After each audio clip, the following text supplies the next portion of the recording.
Adam Reynolds extends with the Broncos till the end of 2025. What about this, Michelle? So I feel like I've heard that story for the last month. yeah, but you know what? So when he first signed for the Broncos, Yep. everyone, and I've got to be honest with you, I was sort of half feeling similar to this as well.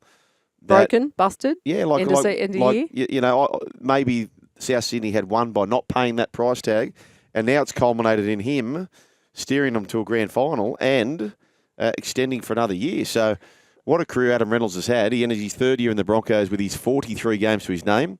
He joins a host of teammates to commit to the club's future. So they've locked in to the end of 2025, including Ezra Mam, Payne Haas, Pat Carrigan, Reece Walsh, Jordan Ricky, Brendan Piakura, Katoni Stagg, Selwyn Cobbo, Kobe Hetherington, Jesse Arthurs, Tyson Smoothie, Corey Jensen, Dean Mariner, Xavier Willison, Tristan Saylor and Blake Moses. So they have locked in a good couple of years at the very least, haven't they, Michelle? Yeah, and look, the thing going back to Adam Reynolds is that he'll be a long-time contributor to the club too once he does hang up the boots. I know from first-hand experience just how good he is with those younger players. He was that at South Sydney, and I think that's what upset a lot of people. He had such a good influence on, and such a brain in terms of the game.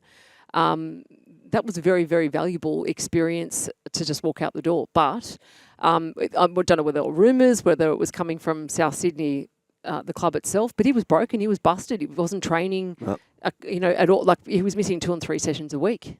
When we, in his final year there. That's what we heard. And they're missing him big time, aren't they? South, his leadership. Look, this is really sad news for Tommy Gilbert, who he had a season-ending shoulder injury last year out of the Origin series. So now he's up and at him, and now he's done an ACL. So his season is done already. Geez, you got a feel for him. Oh, look, and you know what? I actually talked about this at breakfast a couple of days ago. He's one of those guys that really just gets in and has no issue with getting the job done in terms of like all the way through his injury. It wasn't just about him going and doing his rehab and getting himself right. He did an enormous amount of work in that space.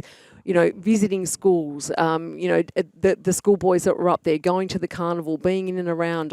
Saw him a couple of times at the local shopping centre there at just signing autographs, doing all that sort of stuff. So he's a real clubman. He's been a real inspiration for the Dolphins. And as you say, I don't think listeners understand how tough injuries can actually be. Yeah. It's such a lonely place. Tears, it's awful. It is. The resilience they have is unbelievable. Yep. So all the best to those coming back from big injuries, and obviously thoughts for Tommy Gilbert. All the best. He is only 23, so he's got plenty of time.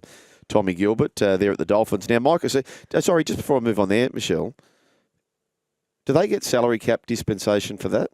I'm not sure that they do. You have to, don't you? Like common sense. If you've ruled a player out for the year due to injury, yeah, I have to check on it. It's like if we're fair dinkum about the salary cap, right? Which the whole idea of a salary cap is to have equality. We can't have back-ended contracts. We have to pro rata. If a player's ruled out for the year, it's the betterment of the game to bring another player in. Oh, absolutely. Isn't it? Yep. So I don't know. If he's not taken off the cap for this year, he's got to. It's just not right. Mike Acevo's out for the 3 opening games, but that's due to suspension. A grade 2 careless high tackle during the pre-season challenge. And the Roosters boss, Nick Politis, suggests 2 conference system for the NRL. So he's talking about when it goes to 18 teams. He is imploring the NRL to split the competition into 2 conferences involving an 18th team in Perth and not Papua New Guinea. I tend to agree with that. See, he's onto something. Regardless of whether you do Papua New Guinea or not, I love the fact that you're going to split it into 2, Yep. Have the Western, Eastern Conference. It gives us more of a way to be expanding the game and infiltrating those areas where we should be, and that's the Adelaides, the Perths, the AFL territory. Yep, and I love the conferencing system because it builds up rivalries. Yeah. So if you've got 2 conferences of 9, then you play those other 8 teams twice. There's 16 of your games, and then you could almost play part of that other conference once, couldn't you? Yeah. So it's a bit like the division winners in the NFL. I just love it. Canterbury Keeps taking it on exciting. Para taking on Canterbury there. And it also gives you your team a responsibility to step up every week because you don't know where you're going to be. You might be, turfed out type thing. I absolutely. I love it. Yep. So that's how that all plays. Micah Seaver, though, that's massive. We were talking about this off air. Your thoughts on Parramatta? I reckon their window, sort of, for them to do anything, closed 2 years ago. Yep. I just think, what a big loss that is. What was a grade 2 careless high tackle? 3 weeks. He took the early guilty plea. That's a massive loss for that side. I was only talking about watching him in the trials on the weekend and seeing the way Junior Paulo and Regan Campbell-Gillard stepped up. It was great to see Moses. He had the ball on a string. Yep. When he's on, they're all on. Dylan Brown, he was good, but yeah, this is a big loss for the Eels for 3 weeks, and especially they'll be looking to start strong. Yeah, he's had a bit of a checkered last couple of years through injury or suspension. Has Micah Seaver. But he has the reason why this has been hit so hard is because he's got an issue with this at the judiciary. There's yes. past indiscretions. That's right. Yeah, so it's a similar act. Yep. My concern for Parramatta, Michelle, is that even when they made the grand final, they had the 8th best defence in the comp, which is it's a bit of an outlier that you could make a grand final having the 8th best defence. Last year they regressed to the 11th best, and their second half of the year last year, they were conceding on average about 27 points a game. So I don't know with similar personnel how you turn it around. They're not in my 8, and I hope Parramatta can prove me wrong, but they're certainly not my 8. I'm with you with that. I mean, Brad Arthur actually spoke to him at a party a couple of weeks ago. Great bloke, and as passionate as anyone when it comes to the game and his side. But yeah, I'm sort of with you on that. Nothing much has changed really from the roster last year, and Reid Marnie losing those players that the year before, that was when that was their opportunity to make something of themselves, and they didn't, unfortunately. Okay, let's go to Maddie. Maddie's from Eagleby. Maddie's on the line, who loves the conferencing system. Is that right, Matt? You're a funny bloke, mate. I think the conference system will be a complete disaster, mate. Why? And I think it would favour all the Sydney teams, because I think you'll end up having 9 Sydney teams in one conference, and the 9 of the rest of us who are in a completely different conference, where we have to travel much further than all you guys down in Sydney. Yeah, no, I get that. You're not really adding Yep. travel to those teams. But sorry, how would you be adding it? Well, you're not adding it. You're not adding it to the Warriors. You're not adding it to the Cowboys. You're not adding it to the Storm. But what it does do, which Maddie makes a point of, it does make it a lot easier for far less travel for the Sydney teams. And from a commercial point of view, Maddie, the travel bill for the NRL would be a whole lot cheaper too. Very true. And it'll favour all the New South Wales teams, though. So it's not really a fair and even competition. Okay, I get what you're saying. As I said, it's not making them travel anymore, but it is far less making the Sydney teams travel. But what it does do, it gives you intense rivalries, and hopefully adds to crowds. So builds that tribalism, absolutely. Yes. So anyway, we could be wrong, but it's a fair point you make, Maddie. 1300 01 1170. Dale Finucane and Cameron McGuinness have been named as co-captains. These two blokes, they don't do push-ups, Michelle. They push the earth down, don't they? They are so tough. Finucane and McGuinness. So they're going to be unveiled as the co-captains at the season's launch, which was on Monday night, last night. Jason Saab stars on US television. The NRL Blitz hilarious. of USA. I haven't seen it yet. Very funny. Very funny. Well, let's do this. Okay, that's a rabbit. That's The Rabbitohs, Is that a real creature? Or is that It's a rabbit, but they're all rabbits, aren't they? They're all Rabbitohs, so I guess that's the name, yeah. So every team has their own type of, I'd say, totem, right? We got the Seagull, they've got the Rabbits. Broncos have the Broncos, Roosters have the Roosters, so. Yeah. Does old mate want to get himself a golden book and learn what a rabbit is? I mean, serious. In the fair income department, a rabbit's not, are they not everywhere? No. Do we not know what a rabbit is? No, a rabbitoh. A rabbitoh. A rabbitoh. Please. That was on the sports show KLAS in Las Vegas. So there you go. Jason Saab led the way, and an interesting interview nonetheless. Handled well. Yeah, Joseph Suaalii targeted by former NFL player.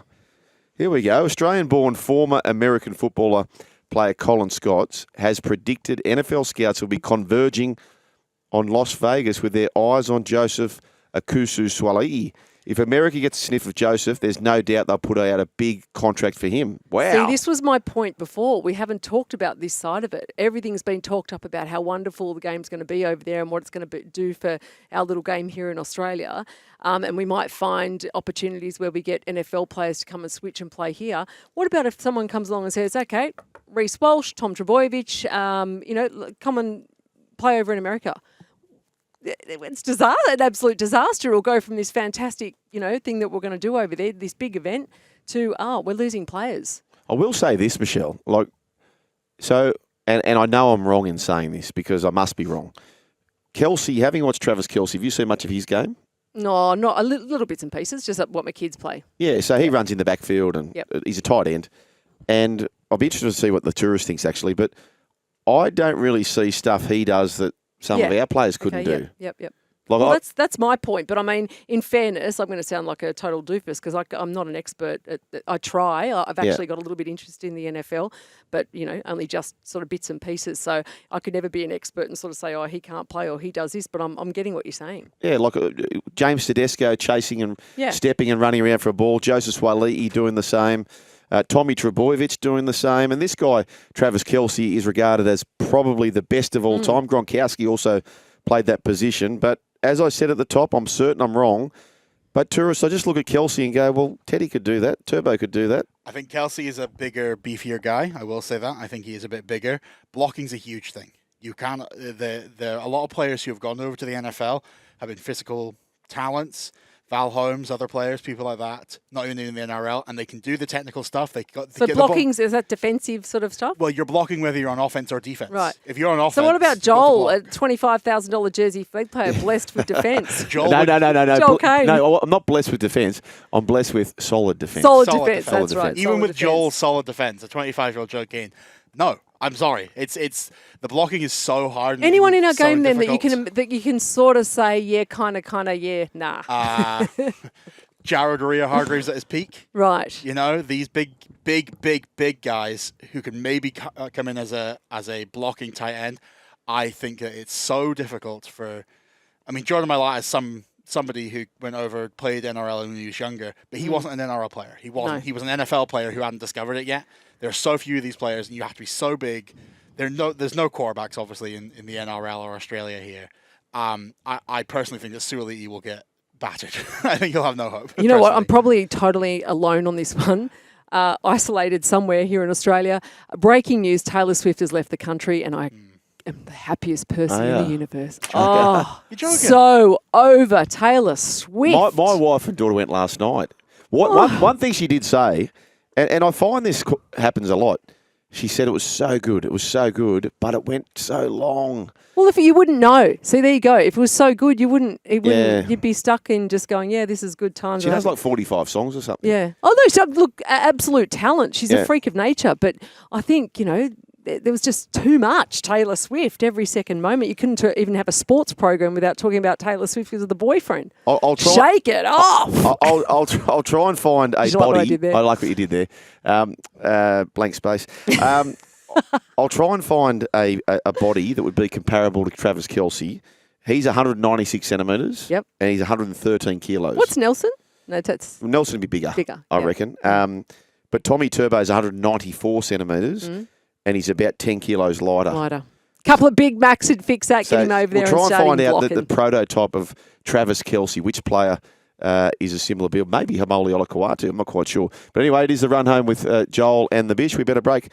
Plenty more still to come. There's lots of other rugby league news as well, which we'll scoop up on the run home with Joel and the Bish.